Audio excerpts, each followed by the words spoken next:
اللہ کو تمہارے کاموں کی خبر ہے۔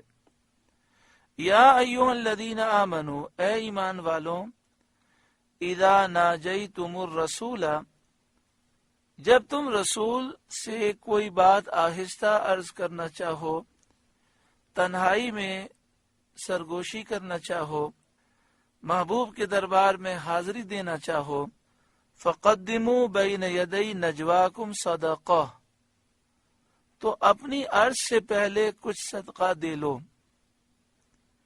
حضور کے دربار میں حاضر ہو کر عرض کرنے سے پہلے کچھ اللہ کی راہ میں صدقہ دو، کہ اس میں باریابی بارگاہ رسالت پناہ صلی اللہ علیہ وسلم کی تعظیم و فقراء کا نفع ہے۔ یعنی حضور کی بارگاہ میں حاضری کی تعظیم اس میں ہے کہ حاضری سے پہلے صدقہ دیا جائے، خیرات کی جائے، اور اس میں غریبوں کا نفع بھی ہے۔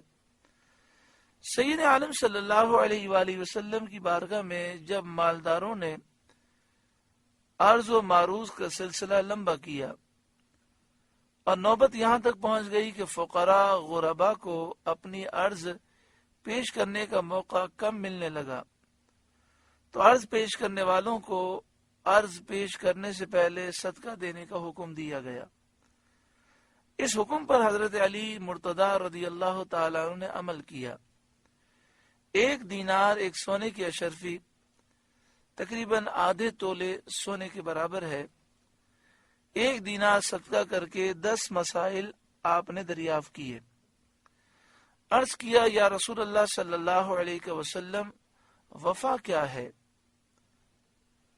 آپ صلی اللہ علیہ وسلم نے فرمایا، توحید اور توحید کی گواہی دینا وفا ہے۔ عرض کیا، فساد کیا ہے؟ آپ صلی اللہ علیہ وسلم نے فرمایا، کفر و شرک فساد ہے۔ عرض کیا، حق کیا ہے؟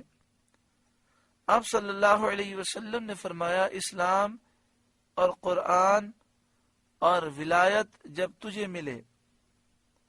عرض کیا، حیلہ کیا ہے، یعنی تدبیر کیا ہے؟ آپ صلی اللہ علیہ وسلم نے فرمایا، تدبیر کو چھوڑ دینا ترک ہیلہ ہے۔ عرض کیا، مجھ پر کیا لازم ہے؟ فرمایا، اللہ تعالیٰ اور اس کے رسول صلی اللہ علیہ وسلم کی فرما برداری لازم ہے۔ عرض کیا، اللہ تعالیٰ سے کیسے دعا مانگوں؟ فرمایا، صدق و یقین کے ساتھ، یعنی جب دعا مانگو تو اس بات کا یقین ہو کہ میرا رب میری دعا ضرور قبول کرے گا۔ عرض کیا، کیا مانگوں؟ فرمایا، عاقبت، یعنی اچھا انجام مانگو۔ عرض کیا، اپنی نجات کے لیے کیا کروں؟ فرمایا، حلال کھا اور سچ بول۔ عرض کیا، سرور کیا ہے، خوشی کیا ہے؟ فرمایا، جنت۔ عرض کیا، راحت آرام کیا ہے؟ فرمایا، اللہ تعالیٰ کا دیدار۔ جب حضرت علی مرتضی رضی اللہ تعالیٰ عنہ ان سوالوں سے فارغ ہو گئے تو یہ حکم منسوخ ہو گیا اور رخصت نازل ہوئی، اور سوائے حضرت علی مرتضی رضی اللہ تعالیٰ عنہ کے اور کسی کو اس پر عمل کرنے کا وقت نہیں ملا۔ اعلیٰ حضرت امام اہل سنت نے فرمایا، یہ اس کی اصل ہے۔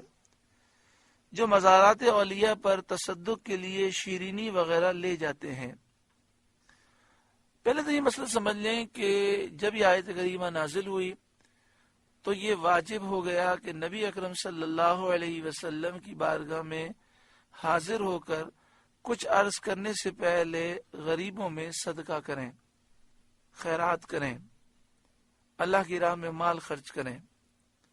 لیکن اب یہ واجب تو نہیں، مگر حکم یہ ہے کہ افضل یہ ہے کہ جب بھی نبی اکرم صلی اللہ علیہ وسلم کی بارگاہ میں سلام کے لیے امتی حاضر ہو۔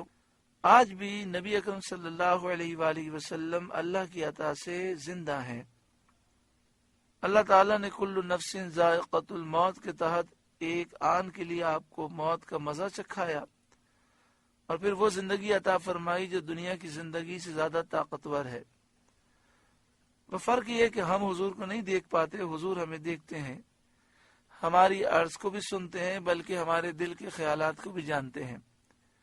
اسی لیے مدینہ شریف میں جب عشاق پہنچتے ہیں تو سرکار دو عالم صلی اللہ علیہ وسلم کی بارگاہ میں حاضر ہونے سے پہلے خوب اللہ کی راہ میں مال خرچ کرتے ہیں، فقراء پر تصدق کرتے ہیں۔ اسی طرح صاحب مزار کسی بزرگ کی خدمت میں حاضر ہوں تو بھی یہ طریقہ کار لوگوں کا ہے، اللہ کے نیک بندوں کا ہے کہ مزار پر سلام پیش کرنے سے پہلے شیرنی لے کر آتے ہیں اور وہاں فقراء میں تصدق کرتے ہیں، لوگوں میں تقسیم کرتے ہیں، پھر سلام کے لیے حاضر ہوتے ہیں۔ تو یہ آیت کریمہ اس عمل کی اصل ہے۔ یہ بھی بات یاد رکھیں کہ نبی اکرم صلی اللہ علیہ وآلہ وسلم کی بارگاہ میں ایک شخص جو مدینہ شریف میں رہتا ہے وہ بار بار حاضری دیتا ہے، یا عمرے کے لیے گیا ہے 8 دن 10 دن 15 دن وہاں رکتا ہے تو دن میں کئی مرتبہ حاضری دیتا ہے۔ افضل یہ کہ ہر دفعہ حاضری سے پہلے وہ صدقہ کرے۔ اس میں نبی اکرم صلی اللہ علیہ وآلہ وسلم کے دربار کا ادب ہے اور ان کی تعظیم ہے۔ اللہ تعالی ہمیں عمل کی توفیق عطا فرمائے۔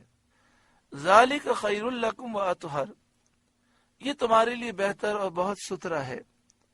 فإن لم تجدوا، پھر اگر تمہیں مقدور نہ ہو، تم مال نہ رکھو کہ صدقہ کر سکو، فإن اللہ غفور رحیم، تو اللہ بخشنے والا مہربان ہے۔ اشفقتم ان تقدموا بین یدی نجواکم صدقات، کیا تم اس سے ڈرے کہ تم اپنی عرض سے پہلے کچھ صدقہ دو؟ یعنی اپنی غریبی اور ناداری کے سبب تم اس بات سے ڈر گئے کہ تم اپنی عرض سے پہلے کچھ صدقہ دو، یعنی تم نے سوچا کہ ہمارے پاس تو کچھ بھی نہیں ہے، ہم کیا پیش کریں۔ فَإِذْ لَمْ تَفْعَلُوا، پھر جب تم نے یہ نہ کیا، وَتَابَ اللَّهُ عَلَيْكُمْ، اور اللہ نے اپنی مہربانی سے اپنی رحمت سے تم پر رجوع فرمائی اور ترک تقدیم صدقہ کا مواخذہ تم پر سے اٹھا لیا اور تم کو اختیار دے دیا کہ اگر صدقہ دینا چاہتے ہو تو دو، اور اگر بغیر صدقے کے بھی حاضری دے دو تو تم مجرم نہیں ہوگے۔ فَأَقِيمُوا الصَّلَاةَ، تو نماز قائم رکھو، وَآتُوا الزَّكَاةَ، اور زکوٰۃ دو، وَأَطِيعُوا اللَّهَ وَرَسُولَهُ، اور اللہ اور اس کے رسول کے فرمانبردار رہو، وَاللَّهُ خَبِيرٌ بِمَا تَعْمَلُونَ، اور اللہ تمہارے کاموں کو جانتا ہے۔ سورہ مجادلہ کا دوسرا رکوع مکمل ہوا۔ اللہ رب العالمین اس رکوع کے نور سے ہمارے قلوب کو روشن منور فرمائے۔